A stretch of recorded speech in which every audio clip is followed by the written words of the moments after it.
بسم الله الرحمن الرحيم.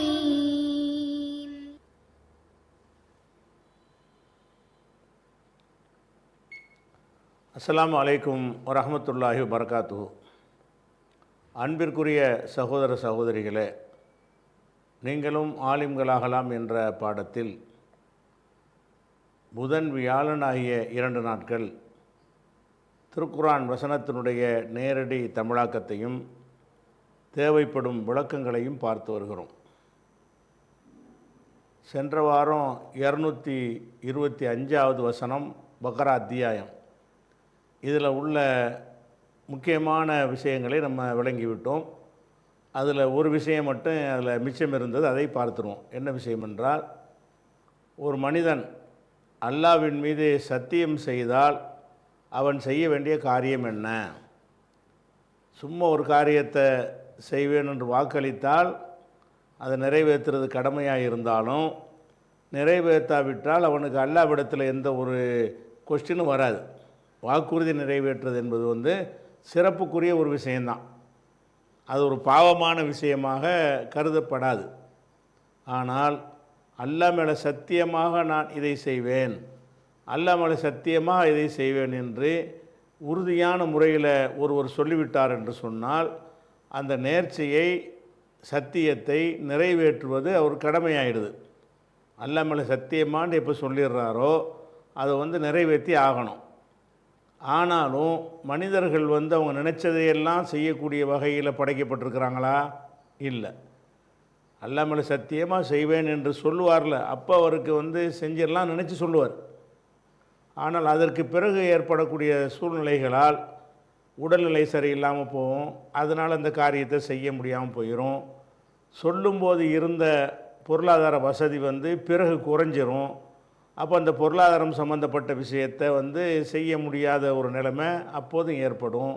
முதுமையினால் அப்படி ஏற்படும். சூழ்நிலைகள் சந்தர்ப்பங்கள்னால் ஏற்படும். என்னதான் சத்தியம் பண்ணினாலும் ஒரு பெருமளவு சத்தியங்களை நம்ம நிறைவேற்ற முடியும் என்று சொன்னாலும், சில சத்தியங்களை நிறைவேற்ற முடியாத ஒரு நிலைமையும் ஏற்படும். படைத்த இறைவனுக்கு இதெல்லாம் தெரியும்ல. அதுக்காக என்ன செய்கிறான் அல்லாஹ் வேறு ஒரு வசனத்தில், அது 5:89 வசனத்தில் இதற்கு ஒரு பரிகாரத்தை சொல்கிறான்.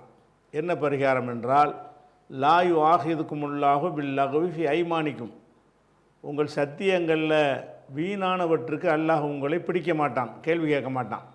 வீணானவை என்று சொன்னால் பிளான் பண்ணி சொல்லாமல் வாய் தவறி பழக்கத்தில் அல்லாமலை சத்தியமா அல்லாமலை சத்தியமாண்டு அந்த அரபுகள் இன்றைக்கி சர்வசாதாரணமாக அதை சொல்கிறாங்க. சத்தியம் செய்கிறோன்னு நினச்சி சொல்வதில்லை. எதுக்கெடுத்தாலும் வல்லாஹி அல்லாமலை சத்தியமாக அப்படின்னு சொல்லுவார்கள். இப்படியான விஷயத்துக்கு அல்லாஹ் கேள்வி கேட்க மாட்டான். அது சத்தியத்தில் வராது. லா யுஆஹிதுகுமுல்லாஹு பில்லக்வி ஃபி ஐமானிக்கும், உங்கள் சத்தியங்களில் வீணானவற்றுக்கு அல்லாஹ் உங்களை பிடிக்க மாட்டான். அது குற்றமில்லைன்னு அர்த்தம். அதை நிறைவேற்றணுங்கிற அவசியம் இல்லைன்னு அர்த்தம்.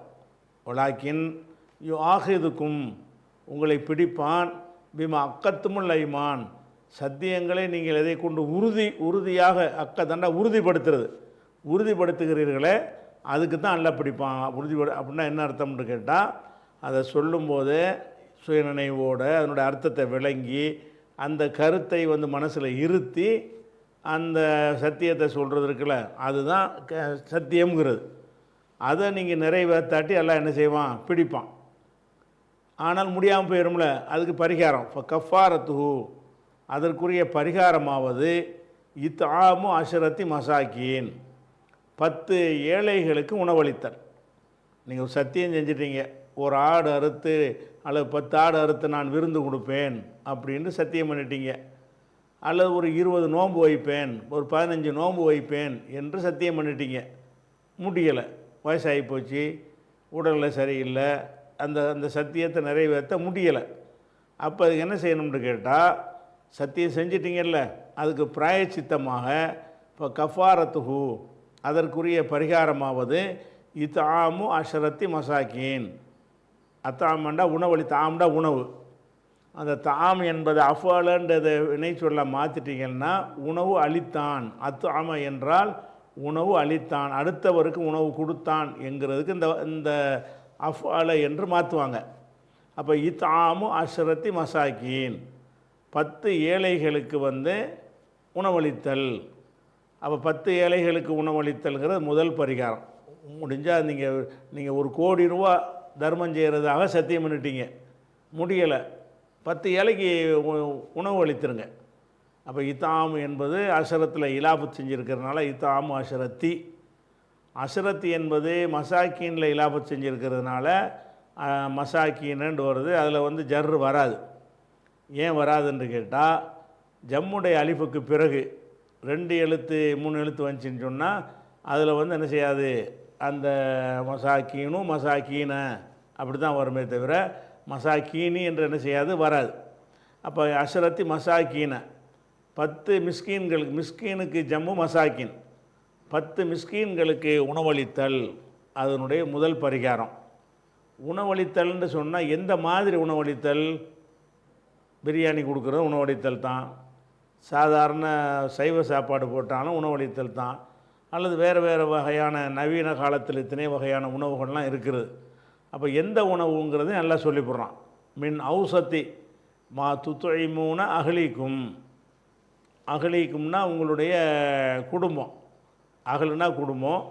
இந்த அகலு என்பதை என்ன செய்வாங்கன்னா, சில இடத்துல அகுலூனு பன்மையாக ஆக்குவாங்க. அகலுண்டாலே அதிலே பன்மை அடங்கி இருக்குது. குடும்பம்னாலே ஒரு சொல்லாக இருந்தாலும் அந்த குடும்பம்ங்கிறது எத்தனை குடும்பம் இருந்தாலும் எல்லாத்தையும் அதில் அடக்கிக்கொள்ளணும், அகலுங்கிற வார்த்தை. இருந்தாலும் ஒருத்தனுக்கு 1க்கு மேற்பட்ட மனைவி இருக்காங்கன்னு வைங்க, இங்கே ஒரு குடும்பம் அங்கே ஒரு குடும்பம் வச்சுருப்பான். அப்போ 2 குடும்பம்னு ஆகிடுது. அந்த தேவைக்காக என்ன செய்வாங்கன்னா, அகலு என்பதை பன்மையாக மிக சில நேரங்களில் சொல்வார்கள். அதுவும் கிராமரில் உள்ளது தான். அகலு என்பதற்கு பன்மை என்னென்னா அகுலூன. அகலு என்பதற்கு பன்மை என்ன? அகுலூன. அகலு குடும்பம், அகலூன குடும்பங்கள். அப்போ அகலூனங்கிற அந்த குடும்பங்கள்ங்கிற அந்த சொல்ல கும் என்கிற அதில் இலாபத்து செஞ்சோம்னு சொன்னால், அகலூன கும் இருக்குல்ல, இலாபத்து செய்யும்போது நூனு போயிடும். அப்போ அகலூ கும் என்று வரும். இப்போ ஜர்ரு செய்ய வேண்டிய இடமா, மஃபூல் நசபு செய்கிற இடமா இருக்கிறதுனால அந்த நூனு போயிடும். அஹ்லீக்கும், அஹ்லீனக்கும் இருக்குல்ல, அஹ்லீக்கும். அதனால தான் அந்த வந்திருக்கு. ஜம்மா இல்லைன்னு சொன்னால் துத்துஇமூன அஹ்லிக்கும்னு அஹ்லக்கும்னு வந்திருக்கும். மின் ஔசத்தி மா துத்துஇமூன அஹ்லக்கும். மஃபூலுக்கு நசபு வரணும்ல, அந்த அடிப்படையில் அஹ்லக்கும் என்று தான் வரணும். ஒருமையாக இருந்திருந்தால், அது ஒருமை இல்லை, பன்மையாக இருக்கிற காரணத்தினால தான் அஹ்லி என்பது அஹ்லூன என்று மாறி, அந்த அஹ்லூன என்பது இப்போ நசபு செய்யும்போது அஹ்லீன என்று 2வது மாற்றம் அடைந்து, அந்த இலாபத்து செய்யும் பொழுது அந்த நூனு போயிரும்ல, அந்த அடிப்படையில் நூனு போயிட்டு அஹ்லீக்கும். அப்போ மின் ஔசத்தி மா துத்துஇமூன அஹ்லீக்கும், உங்கள் குடும்பத்தினருக்கு நீங்கள் உணவளிப்பதில் நடுத்தரமான உணவிலிருந்து 10 இலைக்கு உணவு. ஒரு சத்தியம் பண்ணிவிட்டு முடிச்சிட்டிங்கன்னு சொன்னால் 10 இலைக்கு சாப்பாடு. என்ன சாப்பாடுன்னு சொன்னால், நீங்கள் குடும்பத்துக்கு சாப்பாடு கொடுப்பீங்கல்ல, அதுதான் அளவுகோல். அதுலேயும் குடும்பத்துக்கு எப்படி கொடுப்பீங்க? ஒரு பெருநாளைக்கு ஒரு விசேஷமாக சாப்பாடு கொடுப்பீங்க, ஒரு நல்ல நாள் பெரிய நாள்னு நினச்சிக்கிட்டு விசேஷமாக சாப்பிடுவீங்க. அந்த மாதிரி சாப்பாடு கொடுக்க வேண்டிய அவசியம் இல்லை, நடுத்தரமானது. அதாவது சராசரியான நாட்களில் எந்த உணவை நீங்கள் குடும்பத்துக்கு கொடுப்பீங்களோ அந்த தரத்தில் உள்ள உணவுகளில் ஒரு 10 உணவுகளை என்ன செய்ய, 10 பேருக்கு நீங்கள் உணவளிக்க வேண்டும். முதல் பரிகாரம். சத்தியம் பண்ணிவிட்டு நம்ம நிறைவேற்ற முடியாமல் போய்விட்டால், நடுத்தரமான நம்ம சாப்பிட்ற நடுத்தரமான உணவுகளில் இருந்து 10 ஏழைக்கு உணவளிக்கிறது ஒரு பரிகாரம். அல்லது கிஸ்வத்துகும். கிஸ்வத் என்றால், கிசா என்ற வார்த்தைக்கு பன்மை கிஸ்வத். கிசான்னா ஆடை, ஒரு செட்டு ஆடை. கிஸ்வத்துன்னு சொன்னால் வேஷ்டி மட்டும் சட்டை மட்டும் இல்லை, ஒரு மேலாடை ஒரு கீழாடை. அது சட்டை பேண்டாக இருக்கலாம், அல்லது பைஜாமா சுர்வால், இப்படி எத்தனை வகையாக இருந்தாலும் சரி, அதை மேலைகளை முழு ஆடைன்னு அர்த்தம். கிஸ்வத்து என்று சொன்னால் ஒருத்தன் முழுசாக ஆடை அணிவான்ல, சும்மா வீட்டுக்குள்ளே இருக்கும்போது அணிகிற ஆடை இல்லாமல் வெளி உலகத்துக்கு போகும்போதுன்ற ஒரு ஆடை அணிவான்ல, அதான் முழுமையான ஆடை. வீட்டுக்குள்ளே முழுமையான ஆடையோடலாம் பெரும்பாலும் இருக்க மாட்டாங்க. கிஸ்வத்துகும். அல்லது அவர்களுக்குன்னா அந்த 10 ஏழைகளுக்கு, 10 ஏழைகளுக்கு நீங்கள் உணவளிக்க வேண்டும். ஆனால் ஏழைக்கு தான் அளிக்கணும். நீங்கள் வாட்டுக்கு சொந்த பந்தங்கள்லாம் வசதியாக உள்ளவங்களுக்கெல்லாம் அதை சாப்பாட்டை கொடுத்துட்டு பரிகாரம் செஞ்சிடணும்னு நினைக்கக்கூடாது. ஏன்னா மிஸ்கீன்கிற வார்த்தை இங்கே இடம்பெற்றிருக்கிறது. அப்போ கிஸ்வத்துகும் அல்லது அவர்களுக்கு 10 ஏழைகளுக்கு உடை அளித்தல். அதுக்கு இந்த கண்டிஷன் வச்சுக்கிறங்க. சொல்லாட்டா கூட உங்கள் குடும்பத்திற்கு நீங்கள் வாங்குகிற நடுத்தரமான உடைகளில் ஒரு 10 உடை 10 பேர் கொடுத்துடணும். 2 பரிகாரம். தஹரீரு ரகபத்தின். ரகபத்து என்றால் நேரடி அர்த்தம் பிடரிக்கு சொல்லுவாங்க ரகபத்து. பிடரிங்கிறதுக்கு நேரடி அர்த்தம் இருந்தாலும் ஒரு அடிமையாக ஒருத்தர் இருக்கார்ல, அடிமையை சொல்வதற்கு ரகபத்துங்கிற வார்த்தை யூஸ் பண்ணுவாங்க. ஏன்னா பிடரியை கொண்டு அடுத்தவன் பிடியில் கொடுத்துட்டார்ல, சுதந்திரம் இல்லாமல் இருக்குல்ல, அதுக்காக வேண்டி இந்த ரகபத்துக்கு நேரடி அர்த்தம் வந்து பிடரி. ஆனால் அது எதுக்கு பயன்படுத்துவாங்கன்னு கேட்டால் அடிமையாக இருக்கிற ஆளை வந்து ரகபத்துன்றுவாங்க. தஹரீரு ரகபத்தின். ஒரு அடிமையை வந்து தஹரீர்னா ஹுர்ரு, அதாவது சுதந்திரம் அளித்தல். ஒரு அடிமை உங்கள்கிட்ட ஒரு அடிமை இருந்தார்னு சொன்னால் நீங்கள் பண்ண சத்தியத்தை நிறைவேற்ற முடியலைன்னு சொல்லும் பொழுது அந்த அடிமையை விடுதலை செஞ்சிடலாம். போப்பா நீ இன்றிலேருந்து அடிமை இல்லை. இது வந்து இந்த காலத்துக்கு நமக்கு சாத்தியப்படாத விஷயம், தேவையற்ற விஷயம். ஏன்னா நம்ம இந்த காலத்தில் என்ன சத்தியம் பண்ணால் அடிமையாக இருக்குது, அதில் வாங்கியாவது விடுதலை செய்யலுமானா அந்த சிஸ்டமே இல்லை. சிஸ்டமே இல்லைங்கும்போது அதை பற்றி கேள்வி வருமானா வராது. இருந்தாலும் அந்த சொல்லப்படுற பரிகாரத்தை அறிஞ்சிக்கிறதுக்காக வேண்டி தான். தஹரீரு ரகபத்தின். அல்லது வந்து ஒரு அடிமையை என்ன செய்யணும், விடுதலை செய்யணும். இது ஒரு பரிகாரம். இது இப்போ இல்லைங்கிறது அல்லாஹ்வுக்கு தெரியுது. இப்போ அல்ல தெரிஞ்சு என்ன செய்கிறான்னு கேட்டால் இப்போ மல்லம் ஏஜுது யாருக்கு இப்படி கிடைக்கலையோ. இப்போ நம்ம காலத்துக்கு எல்லாம் சொல்கிறான் அடிமை விடுதலை செய்தல்ங்கிறது அடிமை இருக்கும்போது உள்ளது. இப்போ அடிமை இல்லை என்று சொன்னால் இப்போ மல்லம் எஜுது யார் வந்து அடிமையை பெற்றுக்கொள்ளவில்லையோ இப்போ சியாமு சலாசத்தி ஐயாமின் 3 நாட்கள் அவர் நோன்பு வைக்க வேண்டும். இப்போ நமக்கு அடிமை இல்லாததுனால ஃபஸ்ட்டு முன்னுரிமை வந்து உணவுக்கு தான் அளிக்கணும், 2வது உடைக்கு அளிக்கணும், 3வதாக அடிமைக்கு அளிக்கணும். அடிமை இல்லைங்கிற பட்சத்தில் 3 நாள் நோன்பு வச்சா போதும். நீங்கள் 1000 நோன்பு வைக்கிறதாக சத்தியம் பண்ணாலும் சரி தான். அதை வந்து செய்ய முடியாமல் போச்சுன்னு சொன்னால் யாரெல்லாம் அதுக்கு பரிகாரமாக நான் 3 நோன்பு நோக்கிறேன் என்று சொன்னீங்கன்னா அந்த சத்தியத்துக்கு எல்லாம் கொஸ்டின் பண்ண மாட்டான். ஏன்னா நீங்கள் அந்த சத்தியத்தை நிறைவேற்றாவிட்டாலும் அதுக்கு பரிகாரத்தை நீங்கள் செஞ்சிட்டீங்க. இப்போ மல்லம் எஜிது யாருக்கு கிடைக்கவில்லையோ, அடிமை கிடைக்கவில்லையோ, இப்போ மல்லம் எஜிது ரகபத்தன் யார் அடிமையை பெற்றுக்கொள்ளவில்லையோ இப்போ சியாமு சலாசத்தி ஐயாமின் 3 நாட்கள் நோன்பு நோற்பல் பரிகாரமாகும். தாலிக்க கஃபாரத்து ஐமானிக்கும். இதுதான் உங்கள் சத்தியங்களுக்கான பரிகாரம். இதா ஹலஃப்தும் நீங்கள் சத்தியம் செய்யும் பொழுது அதற்குரிய பரிகாரம் இதுதான். வஹஃபலு ஐமானுக்கும் உங்களுடைய சத்தியங்களை பேணிக் கொள்ளுங்கள். விளையாட்டு போக்கில் சத்தியம் செஞ்சிடாதீங்க. சத்தியம் செஞ்சிட்டா முடிஞ்ச அளவுக்கு நிறைவேற்றுங்க. முடியாத பட்சத்தில் இந்த பரிகாரத்தை செஞ்சு என்ன செய்யுங்க, அதை அந்த குற்றத்திலிருந்து தப்பிச்சு கொள்ளுங்கள் என்பதற்காக வஹ்ஃபலு ஐமானுக்கும் உங்களுடைய சத்தியங்களை பேணிக் கொள்ளுங்கள். கதாலிக்க யுபையினுல்லாஹுலக்கும் ஆயாத்திகி இப்படித்தான் அல்லாஹ் உங்களுக்கு தனது வசனங்களை தெளிவுபடுத்துகிறான். லஅல்லக்கும் தஷ்குரூன் நீங்கள் நன்றி செலுத்துவதற்காக அப்படின்னு சொல்லி 5:89 வசனத்தில் சொல்கிறான். இது வந்து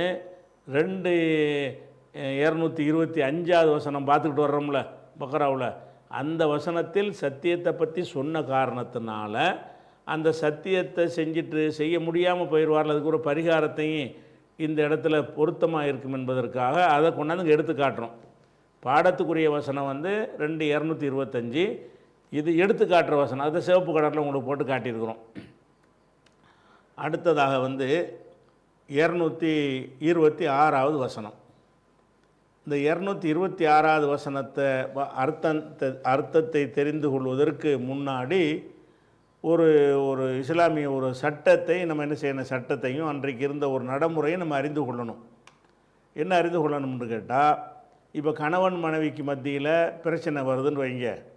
பிரச்சனை வரும் பொழுது கணவன் வந்து மனைவியை விவாகரத்து செய்ய நினைத்தானேயானால் இப்போ நமக்கு வழங்கப்பட்டிருக்கிற சட்ட பிரகாரம் 3 தலாக்குங்கிற 3 சான்ஸ் அவனுக்கு தரப்பட்டிருக்கிறது.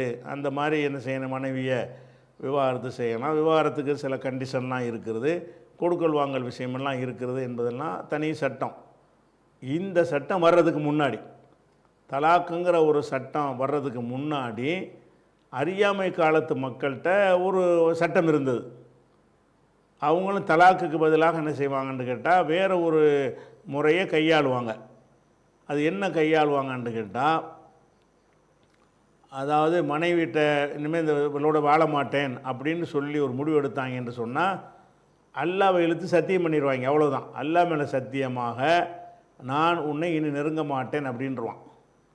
அதாவது விவாகத்தை ரத்து செய்கிறது என்னன்ற உனக்கு விளங்காமல் விவாகம் பண்ணிவிட்டோம், வேணான்னு ஒரு நிலையில் இருக்கிறது அப்படின்னா என்ன செய்யமான்னு கேட்டால் அல்லாஹ் மேலே சத்தியமாக உன்னை நான் நெருங்க மாட்டேன் இப்படின்னு. இதுவும் ஒரு சத்தியத்துடைய வகை தான். இந்த சத்தியத்துக்கு பேர் வந்து ஈலா. ஈலா என்று இதுக்கு அரபியில் சொல்லுவாங்க. இது அரபுகள்கிட்ட இருந்தது, இஸ்லாத்துக்கு முன்னாடியே இருந்தது. இது இஸ்லாம் சொல்லி கொடுத்த சட்டம் கிடையாது. இஸ்லாம் வருவதற்கு முன்னாடியே அன்றைய அரபுகள் என்ன செய்வாங்கன்னு கேட்டால் மனைவியோட பிரச்சனை வரும் பொழுது அல்லாஹ் மேலே சத்தியமாக என்ன செய்ய மாட்டேன், நான் நெருங்க மாட்டேன்னு சொல்லிடுவான்.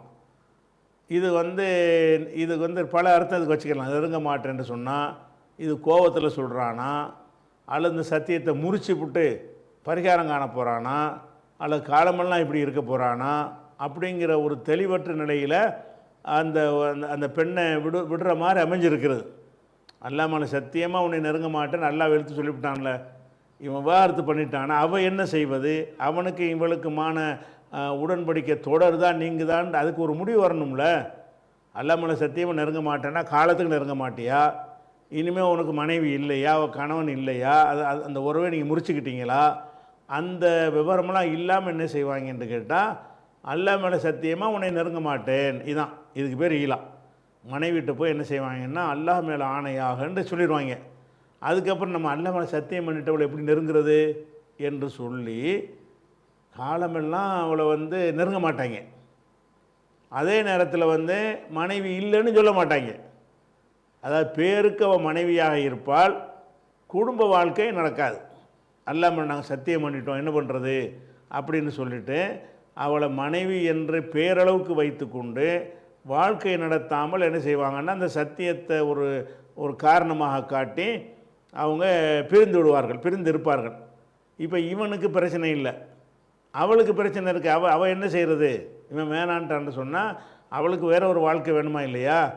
அதற்குரிய வாசலை நம்ம திறந்து விடணுமா இல்லையா? அதை செய்ய மாட்டாங்க. இப்படியான ஒரு பழக்கத்துக்கு பேர் என்னன்னு கேட்டால் ஈலா. ஈலான்ற ஒரு விஷயம் இருக்குது. இந்த விஷயத்துக்கு அல்லாஹ் என்ன செய்கிறான், இந்த மக்கள்கிட்ட உள்ள இந்த விஷயத்துக்கு ஒரு தெளிவான ஒரு ரசூல்லா கூட ஈலா பண்ணியிருக்கிறாங்க. ரசூல்லா கூட என்ன செய்கிறாங்கன்னா அந்த ஈலாவில் 2 வகை இருக்குது. ஒரு வகை என்னன்னு கேட்டால் அல்லாஹ் மேலே சத்தியமாக அறவே நெருங்க மாட்டேன்னு சொல்வது ஒரு வகை. அல்லது என்ன செய்வாங்கன்னா காலக்கெடு போட்டு சத்தியம் பண்ணுறது. 1 மாதத்துக்கு நெருங்க மாட்டேன், அல்லாஹ் மேலே சத்தியமாக 1 மாதத்துக்கு நான் நெருங்க மாட்டேன் அப்படின்னு சொல்வார்களே. ஆனால் அந்த 1 மாதத்துக்கு அந்த ஈலாங்கிறது இருக்கும். 1 மாதம் முடிந்த பிறகு அவங்க சேர்ந்துக்கிடுவாங்க. இதில் பஞ்சாயத்து இல்லை. அல்லாஹ் மேலே சத்தியமாகன்ற ஒரு காலக்கெடு நிர்ணயித்து சொல்வார்களே. ஆனால் அந்த ஈலாங்கிறதுல அந்த பெண்ணுக்கு பாதிப்பு பெரிய பாதிப்பு வராது. தற்காலிகமாக அவங்க 2 பேரும் இல்லறத்தில் ஈடுபடாமல் இருப்பாங்களே தவிர நிரந்தரமான ஒரு பிரிவு அது ஏற்படலை. நாளைக்கு சேர்த்துக்கிடுவாங்க அப்படிங்கிற ஒரு அர்த்தம் அவளுக்கு விளங்கும், இவனுக்கு விளங்கும். இது இதுக்கு பேர் ஈலா தான். இந்த ஈலா என்னென்னு கேட்டால் காலக்கெடுவை குறிப்பிட்டு செய்கிற ஈலா, காலக்கெடுவை குறிப்பிடாமல் செய்யக்கூடிய ஈலான்னு 2 வகை இருக்குது. இப்போ காலக்கெடுவை குறிப்பிட்டு செய்கிறாங்கிறதுக்கு நம்ம விளக்கம் தேவையில்லை. ஏன்னு கேட்டால் காலக்கெடு முடிஞ்சோன்னே சேர்ந்துக்கிற போகிறாங்க. அதாவது 1 மாதத்துக்கு நான் மனைவி நெருங்க மாட்டேங்கிறான். 1 மாதம் முடிஞ்சால் என்ன செய்யணும், சேர்த்துக்கிற வேண்டியதானே. ஏன்னா 1 மாதம் தான் அவன் சொன்னான், இவன் சத்தியத்தில் மீறினவன் ஆக மாட்டான். அப்போ சத்தியத்தின் மீது பழியை போட்டுவிட்டு அவன் என்ன செய்ய முடியாது, அவ்வளோ நிரந்தரமான ஒதுக்க முடியாது. அல்லது 1 மாதத்துக்கு ஈலான்னு செய்கிறான், பிறகு நம்ம சத்தியம் பண்ண தேவையில்லை, நம்ம தப்பு செஞ்சிட்டோம், நமக்கு மனைவி தேவை இருக்குது அப்படின்னு நினைத்தானேயானால் அந்த சத்தியத்தை முறிச்சிடலாம். முறிக்கிறதுக்குன்னா ஏற்கனவே சொன்னோம்ல ஒரு பரிகாரம், அந்த பரிகாரத்தை செஞ்சுட்டு இடையில கூட சேர்ந்துக்கலாம். அல்லாஹ் மேலே சத்தியமாக 1 மாதம் நெருங்க மாட்டேங்கிறான், 3 நாளில் என்ன செய்கிறான்னா அதை முறிக்க வேண்டிய நிலைமைக்கு அவன் அந்த முடிவை எடுக்கிறான் என்று சொன்னால் 10 ஏழைக்கு சாப்பாடோ உடையோ கொடுத்து விட்டு அல்லது 3 நோன்பை வைத்து விட்டு இறைவா நான் இதுக்கு பரிகாரம் செஞ்சிட்டேன் அப்படின்னு சொல்லி அதற்கு பிறகு மனைவியோடு சேர்ந்து கொள்ளலாம். இது காலக்கெடுவை குறிப்பிட்டு செய்யக்கூடிய ஈலாவுடைய சட்டம். காலக்கெடு குறிப்பிடாமல் செஞ்சாங்க என்று சொன்னால் அது எவ்வளோ நாளைக்கு? அல்லாஹ் மேலே சத்தியமாக உன்னை நெருங்க மாட்டேன்னு சொல்கிறான், எவ்வளோ நாளைக்கு நெருங்க மாட்டான் என்பது அந்த சொல்லில் இல்லை. எவ்வளோ நாளைக்குன்னு வேணாலும் வச்சுக்கிடலாம். அப்போ இது வந்து பெண்களை பாதிக்குது. அதுக்கு தான் அல்லாஹ் என்ன செய்கிறான்னு கேட்டால், இந்த காலக்கெடு இல்லாமல் நீங்கள் ஈலா பண்ணீங்கன்னு சொன்னால் உங்கள் இஷ்டத்துக்கு அப்படி விட முடியாது.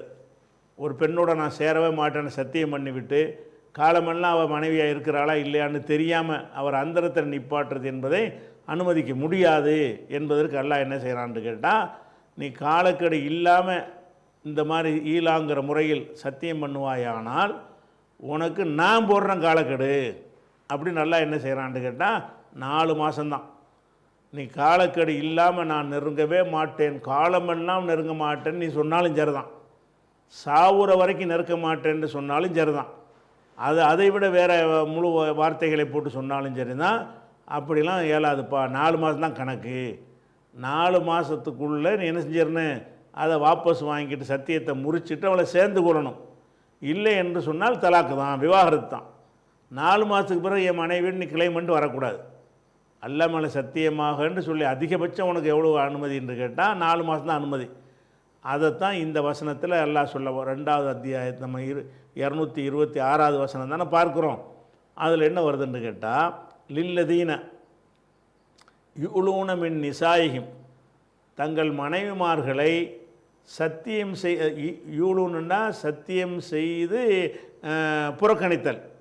சத்தியம் செய்கிறது மட்டும் இல்லை, மனைவியை வந்து அல்லாஹ் மேலே சத்தியம் செஞ்சுட்டு ஒதுங்கி கொள்ளுதல், சத்தியம் செய்து ஒதுங்கி கொள்ளுதல் அர்த்தம் வச்சுக்கிறங்க. லில்லது ஈலாண்டு அரபியில் சொல்வதை தமிழில் நீங்கள் சொல்வதாக இருந்தால் சத்தியம் செய்து மனைவி விட்டு ஒதுங்கி கொள்ளுதல் அப்படின்னு அதுக்கு அர்த்தம்.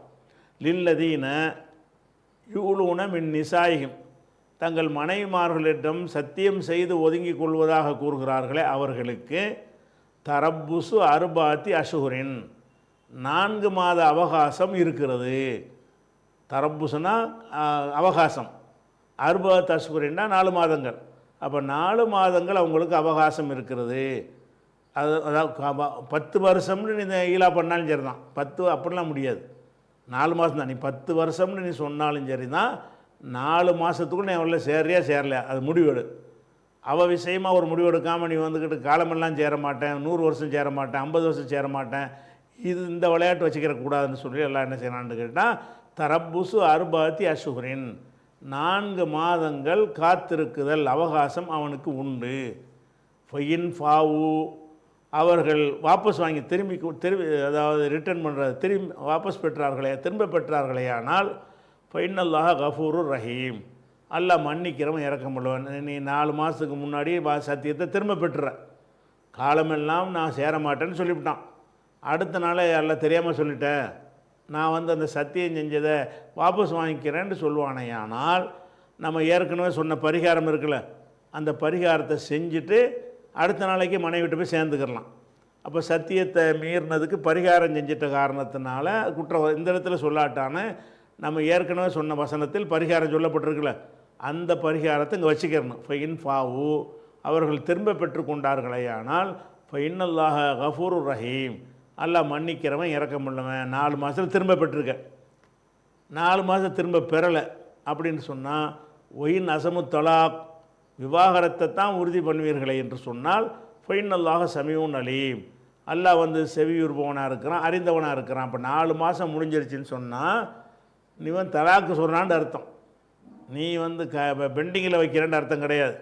ஒயின் அசமு தலாக், தலாக் சொல்வதை அசமன்னா முடிவெடுத்தால் அவர் அந்த முடிவுக்கு வருவார்களே ஆனால் அதுவும் அல்லாஹ்வுக்கு தெரியும். அப்போ 4 மாதம் டைமுக்கு அடுத்து நீ ஒரு முடிவுக்கு வரணும். என்ன முடிவு? இவளோடு சேர்ந்து வாழ்வதா அதோடு முடித்து கொள்வதா முடிவுக்கு வா. சேர்ந்து வாழணுன்னா போய் சேர்ந்துக்க, பஞ்சாயத்து முடிஞ்சு போச்சு, பரிகாரம் செஞ்சுட்டு சேர்ந்துக்க. சேர்ந்து வாழ முடியாது என்று இருக்கும் என்று சொன்னால் விவாகரத்து தான் முடிவு. அந்த விவாகரத்து செய்தாயானால் அல்லாஹ் வந்து அறிந்தவனாக இருக்கிறான் என்று இந்த வசனத்தில் சொல்லப்படுகிறது. இது வந்து ஒரு பெண்களுக்கு ஒரு அந்தரத்தில் அந்த வாழ்க்கை இல்லாமல் விடுறாங்க இல்லையா, அதுக்கு ஒரு மரண அடியாக வழங்கப்பட்ட ஒரு சட்டம் இது. அப்போ இந்த சட்டத்தின் பிரகாரம் மனைவிமார்கள்ட்ட 4 மாதத்துக்கு மேலே என்ன செய்யக்கூடாது, சத்தியம் பண்ணி சேராமல் இருக்கக்கூடாது. ஆனால் சத்தியம் இல்லாத முறையில் நீங்கள் 4 மாதம் இல்லை அதிக நாட்கள் கூட பிரிஞ்சிருக்கலாம். அதாவது 2 பேரும் மனம் ஒப்பி ஒரு உலகத்தினுடைய ஒரு ஆதாயத்துக்காக வேண்டி வெளிநாட்டுக்கு போகிறார், 2 வருஷம் ஒருத்தர் போகிறாரு, 2 வருஷம் மனைவியை பிரிஞ்சிருக்கிறாரு. இது ஈலா கிடையாது. இது வந்து அல்லாஹ் மேலே சத்தியம் பண்ணி அப்படி செய்கிறது கிடையாது. நம்ம பொருளாதார தேவை இருக்குது, எனக்கும் தேவை உனக்கும் தேவை இருக்குது, நான் போய் சம்பாரிச்சிட்டு வர்றேன்னு சொல்லிவிட்டு அப்படி போனோம் என்று சொன்னால் அதுக்கெல்லாம் 4 மாத கெடுங்கிறது கிடையாது. இது எதுக்குன்னு கேட்டால், சத்தியம் பண்ணி இன்னுமே உன்னை தொடவே மாட்டேன்னு அல்லாவை இழுத்து அந்த தீர்மானம் எடுக்கும் பொழுது மட்டும்தான் அந்த 4 மாத கெடுவை எல்லாம் விதிக்கிறான். ஆனாலும் இந்த 4 மாதம் விதிப்பதை என்ன காட்டுது, இதில் நம்ம சிந்தித்து என்ன விளங்கலாம்னு கேட்டால், மனைவிமாருக்கு அந்த 4 மாதத்துக்கு மேலே அவங்கள விட்டு பிரிகிறது என்பது வந்து சரி கிடையாது. அவங்களா மனம் ஒப்பி விட்டு தந்தாலே தவிர மற்றபடி என்ன செய்யக்கூடாது, நீண்ட பல காலங்களுக்கு பிரிந்திருத்தல் கூடாது என்பதை இதில் சிந்தித்து பார்த்து என்ன செய்யலாம், நம்ம விளங்கி கொள்ளலாம். இதில் நபிகள் நாயகம் ஸல்லல்லாஹு அலைஹி வஸல்லம் அவர்கள் ஒரு மாத காலம் மனைவிமார்ட்ட சேர மாட்டேன்னு ஈலா பண்ணாங்க. ஈலா பண்ணோன்னே 1 மாதம் முடிகிற வரைக்கும் மனைவிமார்ட்ட சேரலை.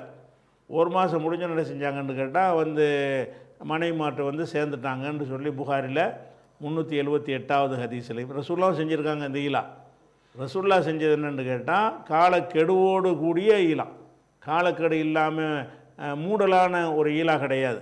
காலக்கெடுவை 1 மாதம்னு சொல்லிட்டு செய்கிறது. அதே மாதிரி வந்து 1910வது வசனத்திலும் இதே மாதிரி இதே விஷயந்தான். அதுலேயும் நீங்கள் பார்த்துக்கலாம்.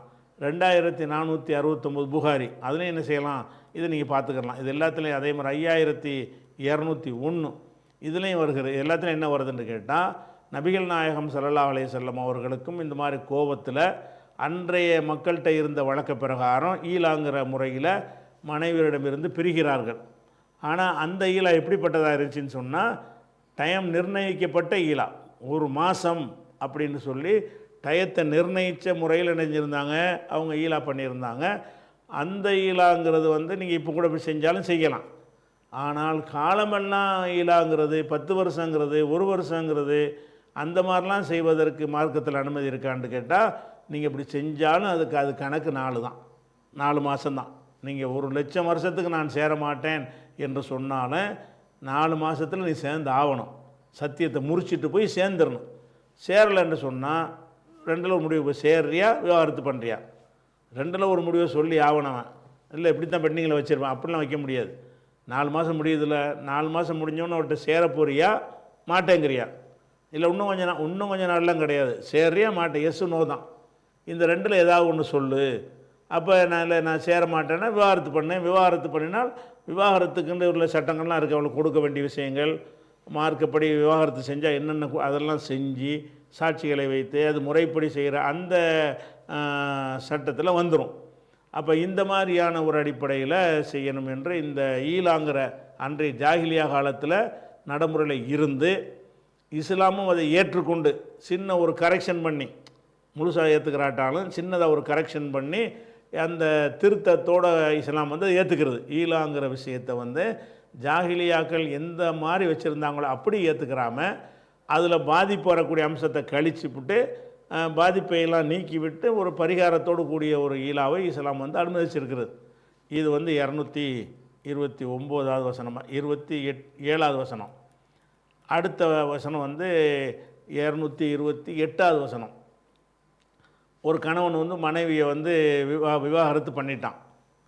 கணவன் வந்து மனைவியை விவாகரத்து பண்ணிட்டான்னு சொன்னால் அவள் என்ன செய்கிறது, விவாகரத்து பண்ணோன்னே பிரச்சனை முடிஞ்சிருச்சா அல்லது அதுக்கு பிறகு சேர்வதற்கு வாய்ப்பு இருக்குதா, இந்த மாதிரியான விஷயங்களை வந்து அல்லாஹ் வந்து அடுத்தடுத்த வசனங்களில் சொல்ல போகிறான். என்ன சொல்கிறான்னு கேட்டால், முத்தல்லகாத்து, விவாகரத்து செய்யப்பட்ட பெண்கள் ரப்பசன காத்திருப்பார்கள், பெம்புசின்ன தங்கள் விஷயமாக காத்திருப்பார்கள், சலாசத்த குருவின் 3 மாதவிடாய் காலம் காத்திருக்க வேண்டும். அதாவது காத்திருக்க வேண்டும் என்று சொன்னால் இன்னொருத்தனை கல்யாணம் பண்ணாமல் காத்திருக்கணும்னு அர்த்தம். இப்போ கணவன் தலாக் சொல்லிட்டான்ல, அவன் கணவன் இல்லையில, இவன் மனைவி இல்லையில, அப்படி இருந்தால் கூட மனைவி இல்லைன்னா அவன் என்ன செய்யலாம், நாளைக்கு ஒரு கல்யாணம் பண்ணிக்கிறலாம்ல. இப்போ இவனுக்கு மனைவி என்று இல்லையோ அடுத்த நாளே அவள் கல்யாணம் பண்ணிக்கிறலான்னு சட்டம் வரணும். ஆனால் இஸ்லாம் என்ன பண்ணுதுன்னு கேட்டால், நீ அவசரப்பட்டு கல்யாணம் பண்ணாத, ஒரு 3 மாதம் டைம் கொடு, விவாகரத்து பண்ணவன் வந்து தப்பை உணருவான், திருந்துவான், அவனுக்கு முன்னுரிமை கொடு என்பதற்காக வேண்டி மறுமணம் செய்யாமல் காத்திருக்க வேண்டும். எது விஷயமாக காத்திருக்கணும்? தலாக்கு விட்ட உடனேயே கணவன் மனைவி உறவு முறிந்து விட்டது என்று சொன்னாலும் 3 மாதவிடாய் காலங்கள் அவங்க என்ன செய்யணும்னு கேட்டால் தங்கள் விஷயமாக காத்திருக்க வேண்டும், மறுமணம் செய்யாமல் காத்திருக்க வேண்டும். இது கருத்து. ஒல் முத்தல்ல காத்து, விவாகரத்து செய்யப்பட்ட பெண்கள் எத்தரப்பஸ்ன, அவங்க காத்திருப்பார்கள். அம்புசிகின்ற தங்கள் விஷயமாக, அதாவது தங்கள் விஷயமாக என்று கேட்டால் தங்கள் திருமணம் செய்து கொள்வது விஷயமாக அவர்கள் காத்திருப்பார்கள். சலாசத்த குருவின், குருன்னு சொன்னால் மாதவிடாய், 3 மாதவிடாய் காலம். தலாக்கு சொல்லிட்டானா 1 மாதவிடாய், அடுத்த 1 மாதவிடாய், அடுத்த 1 மாதவிடாய் வரைக்கும் வெயிட் பண்ணணும். 3 மாதவிடாய் காலம் வரைக்கும் அவன் திரும்ப அழைத்து கொள்வான், திரும்ப வாபஸ் வாங்கி கொள்வான். அப்படிங்கிறதுக்கு ஒரு அவகாசம் பெண்கள் தரப்பில் நீங்கள் கொடுக்கணும். ஏன்னா பெண்களுக்கு இது பாதிப்பு, விவாகரத்து பண்ணுறதுங்கிறது முன்னொரு வாழ்க்கை தேடுவதெல்லாம் பெரிய கஷ்டமாக இருக்கும் என்பதற்காக வேண்டி இவன் அவசரப்பட்டு செஞ்சாலும் அவங்க ஒரு 3 மாதம் வெயிட் பண்ணி பாருங்கள். 3 மாதவிடாய் காலம் நீங்கள் காத்திருக்க வேண்டும் அப்படின்னு சொல்லிவிட்டு அது தொடர்பான கூடுதல் சட்டங்களை அடுத்தடுத்து வருகிறது. இன்ஷா அல்லாஹ். அது என்ன செய்வோம், நம்ம நாளைக்கு பார்ப்போம். அஸ்ஸலாமு அலைக்கும்.